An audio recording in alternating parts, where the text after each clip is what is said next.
Hi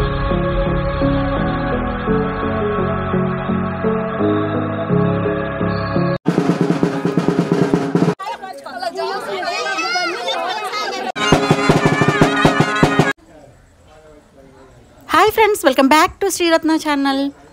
సంక్రాంతికి ముందు తమ్ముడికి పెళ్ళి పసుపు దంచడం అనేది వీడియో షేర్ చేశాను కదండి. సో చాలా లేట్ అయిపోయింది. సంక్రాంతి తర్వాత ఇంకా పందిరాట అనమాట. ఈరోజు పందిరాట అవుతుంది. సో అందుకనే ముందు రోజు నుంచి అన్ని ఏర్పాట్లు అయితే చేసేసాము. ఇప్పుడైతే ఇంట్లో ఎటువంటి డెకరేషన్లు పెట్టుకోలేదండి. ఎందుకంటే వీళ్ళకైతే పందిరాట ఇంటి ముందు కానీ లేదంటే పెళ్ళి ఇంటి ముందు చేయడం కానీ లేవు అమ్మ వాళ్ళకి. ఎందుకంటే సంబరాలు చేస్తే మాత్రమే ఇంటి ముందు పెళ్లి చేస్తారు. లేదంటే ఇంక ఊర్లోనే చెయ్యాలి అనుకున్న వాళ్ళు మాత్రం ఈ ఊర్లో రామాలయం గుడి దగ్గరికి వెళ్ళి అక్కడ పందిరాట వేసుకోవడము, అక్కడ పెళ్లి చేయడము చేస్తారు. ఇంకా అలా కూడా కుదరని వాళ్ళైతే అమ్మాయి వాళ్ళ ఇంటికి వెళ్ళిపోయి పెళ్లి ఖర్చులు కూడా అక్కడ పెట్టుకొని ఇంకా అక్కడ పెళ్లి చేస్తారు. లేదంటే ఏదైనా గుళ్ళకి వెళ్ళిపోతారు. సో ఎవరు ఫ్యామిలీలో ఒక్కరి పెళ్ళి అయినా కూడా రామాలయం గుడిలో చేస్తారు. అందుకనే తమ్ముడికి రామాలయం గుడిలో చెయ్యాలని నిర్ణయించుకున్నారు. కాబట్టి ఇంక ఉదయాన్నే తొందరగా నిద్రలేచి ఒక 100 మందికి వంటలు చేసేసామండి. బూర్లు, పులిహోర, కూరలు అన్నీ మేమే వంటలు చేసుకొని ఇంక అన్నీ 9 గంటలకల్లా అన్నీ సర్ది పెట్టేసి పనామిని ఇంట్లో పెట్టేసి మేమందరం మేళతాళాలతో ఇంకా గుడి దగ్గరికి వెళ్ళిపోయాము. గుడి దగ్గరికి వెళ్ళేటప్పుడైతే నేను ఇంకా అసలు ఇదంతా మేళతాళాలు ఉంటాయి, పంతులు గారి పూజలు ఉంటాయి, ఇవన్నిటి మధ్యలో నేను ఎందుకని మాట్లాడము. లాస్ట్ ఇయరే వీడియో షేర్ చేశాను మా ఫార్మాలిటీస్ ఎలా ఉంటాయి ఏంటి అని కూడా.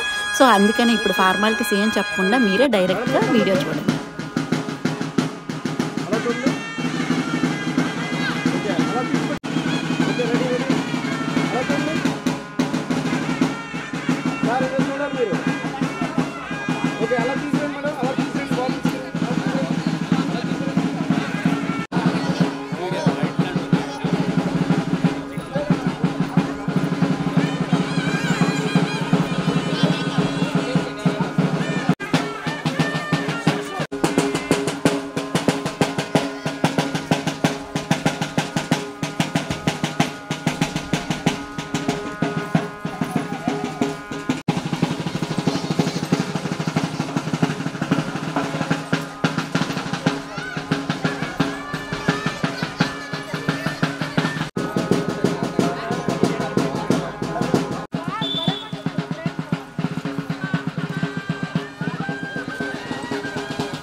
½ కిలోమీటర్ దూరం నడుచుకొని అందరమే చుట్టాలందరమే మేళతాళాలతో గుడికైతే చేరిపోయాము. గుడి అయితే 20 సంవత్సరాలు అవుతుంది కట్టి.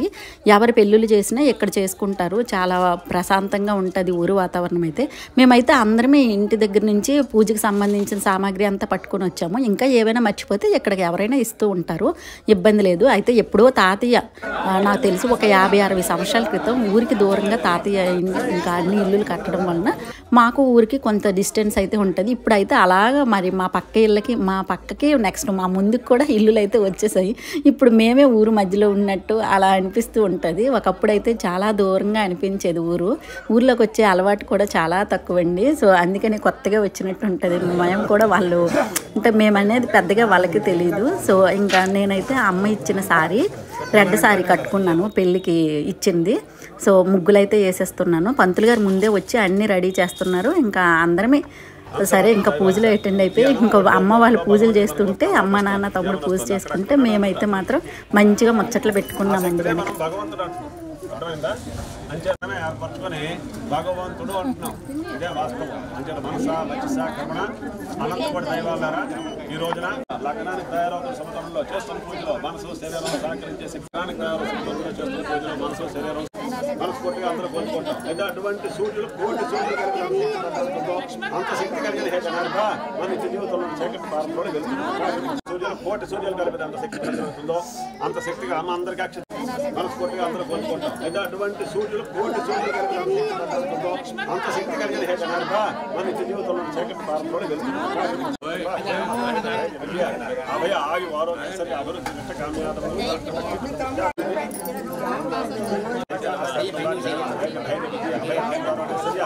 అభివృద్ధి క్షేమ కూర్చొని కాలంలో లీనమైపోతున్నారు. అందరికీ తెలుసు నగ్న సత్యం. ఎన్ని దైవాలు విఘ్నేశ్వరుని పూజించుకుంటామంటే అతనంత శక్తివంతులే ఉండాలి. అతీతమైన శక్తి ఉంది. చెప్పండి, వక్రతుండ చాలా నీరసంగా ఉంటాం. కుడి చేత దొప్పవేయండి, ముగ్గురు చేయండి, ఎడం చేయ. స్కండపూర్వజాయ నమః, అచ్యుత జనార్దన ఉపేంద్ర హరియే శ్రీకృష్ణ పరబ్రహ్మణే నమః, సర్వసిద్ధి ప్రదాయకాయ నమః, శ్రీ మహాగణాధిపతియే నమః. షోడశనామ పూజారాధన సమర్పయామి. నమః కపిలాయ నమః, గజకర్ణకాయ నమః, లంబోదరాయ నమః, వికటాయ నమః, విఘ్నరాజాయ నమః. అనయా ధ్యాన ఆవాహనాది షోడశనామ పూజారాధనం కరిష్యే. ఈ గారికి పోస్ట్ తీసుకోండి.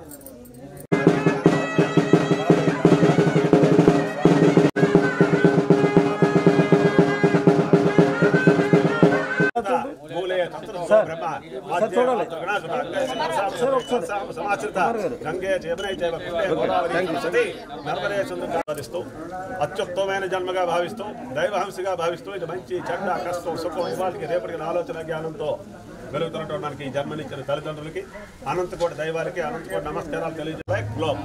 గ్లోబ్ చూస్తే ఒకసారి దృష్టింతా నయనానందం పొందుతుంది, ప్రపంచం అంతా చూసినట్టు. అదేవిధంగా వరల్డ్ మ్యాప్ చూస్తే వివాహ సందర్భేణ భానిగ్రహ దేవశ్రీ లక్ష్మీ గణపతి పూజాంచ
దాటే ఇవ్వాలి.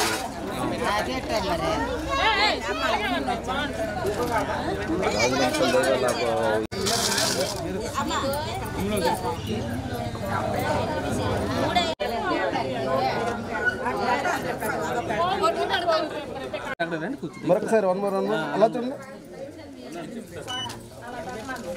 కళ్ళు మోస్తాను రఫ్లు. ఓకే మేడం, అలా పెట్టిండి మళ్ళీ జాగ్రత్తగా.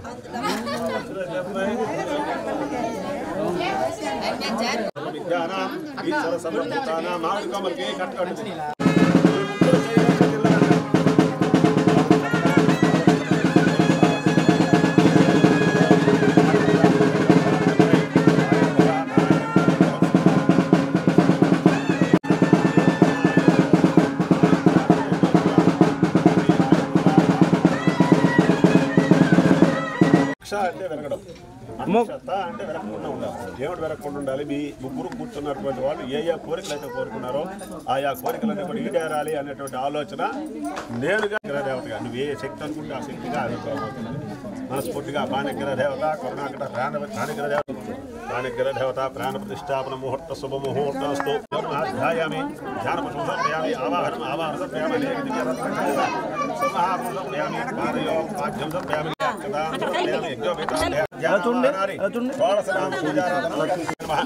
శ్రీధరాయ నమః పద్మనాభాయ నమః దామోదరాయ నమః శంకరాయ నమః ప్రద్యుమ్నాయ నమః దర్శయామి దీపం జ్యోతిపరాయణం. చెప్పండి, దీపం జ్యోతి పరబ్రహ్మం, దీపం జ్యోతి పరాయణం. నమస్తే కుమార్ గారు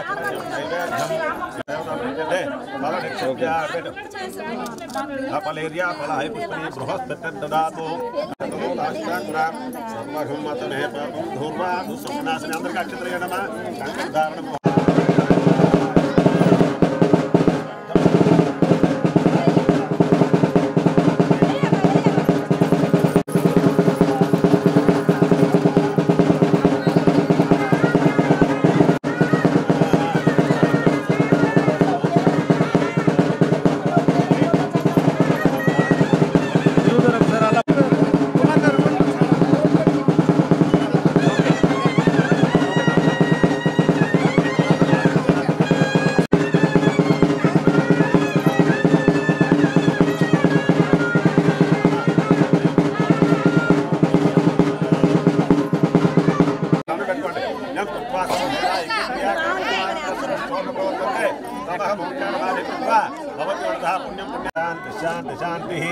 అలాగా ఇక్కడ పెట్టి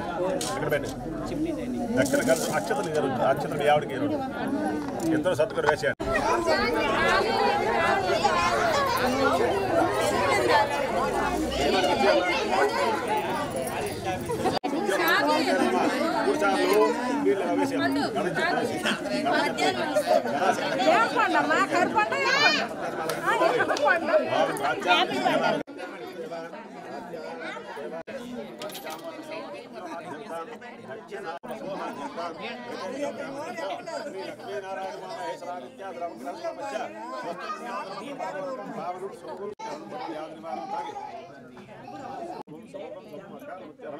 సర్వవ్యాధి నివారణం సమస్త పాప మంత్రులు గారు ఉంటే మాకు ఇచ్చేసాను అతను చేపడుతుంది.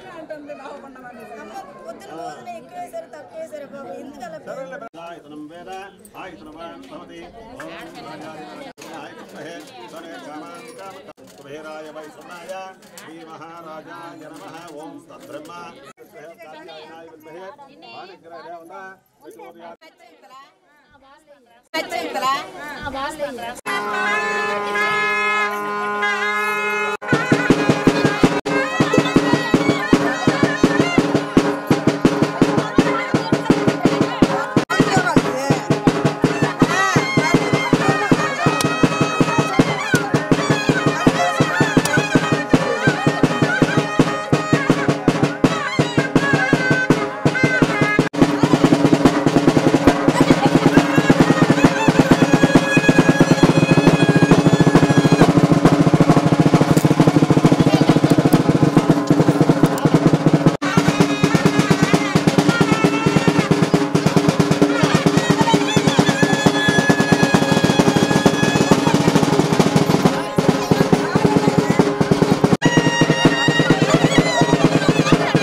రాట్ అయిపోయింది కదా, మట్టి వేయకుండా కొంగులు వేస్తాము. ఇప్పుడు ఇందులో డబ్బులు వేస్తేనే మేము కొంగులు తీస్తాము. సో నేనైతే చెప్పాను కదండి, మా చెల్లికి బేరం అంతా అప్పచెప్పేసాము.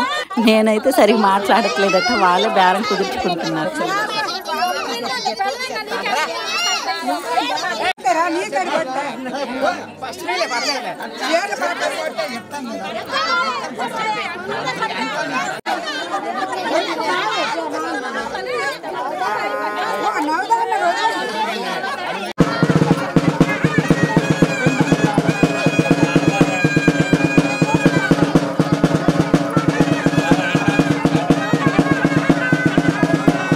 పందిరాట వేయడం అయిపోయింది. ఇప్పుడు పిల్లడి చేత అన్ని తాంబూలాలు, అంటే పెళ్లి కొడుకు చేత తాంబూలం అది ఇప్పించాలి. సో ఇప్పించిన తర్వాత మేమైతే అమ్మని తొందరగా తీసుకెళ్ళిపోయామండి. ఇంక ఎండలో ఉండలేదు అని మేము కూడా ఇంటి దగ్గర అన్ని పనులు చూడాలి. వంట అయితే చేసాం కానీ పని అమ్మని పెట్టేసి వచ్చేసాం. కానీ ఇంకా వంట చేసిన తర్వాత భోజనాలు పెట్టే కార్యక్రమాలు, నెక్స్ట్ అరిసెలు చెయ్యాలి. ఈరోజు చాలా ఎక్కువ అరిసెలు చేస్తారు. ఆ అరిసెలు అంటే నాకు తెలిసి ఒక 20-30 కేజీలు బియ్యంకి అరిసెలు చేస్తారు అందరూ కలిపి. చేసినప్పుడు ఇవి అమ్మాయి వాళ్ళ ఇంటికి పంపించాలి కాబట్టి నెక్స్ట్ గాజులామె వచ్చి గాజులు వేయించుకోవడం, ఈ కార్యక్రమాలన్నీ ఉంటాయండి. అందుకని మేము చాలా హడావిడిగా ఉన్నాము. ఇంకా అమ్మకి హెల్త్ బాగాలేదు కాబట్టి ఆ డ్యూటీస్ అన్నీ మేము చూసుకోవాల్సి వచ్చింది. అందుకనే నేను అసలు ఒక షార్ట్ ప్లానింగ్ కానీ, ఒక పిక్ తీసుకోవడం కానీ అసలు ఈ ఫ్రీగా నేను లేను. సో చాలా బిజీగా అనిపించింది. సో నెక్స్ట్ వ్లాగ్లో ఏంటంటే, ఇప్పుడు రాట కార్యక్రమం అంతా చూసేశారు కదా, నెక్స్ట్ వ్లాగ్లో అరిసెలు ఎలా చేసాము, నెక్స్ట్ గాజులు ఎలా వేయించుకున్నారు ఏంటి అవన్నీ కూడా నెక్స్ట్ వ్లాగ్లో మీతో షేర్ చేసుకుంటాను. ఉంటాను ఫ్రెండ్స్.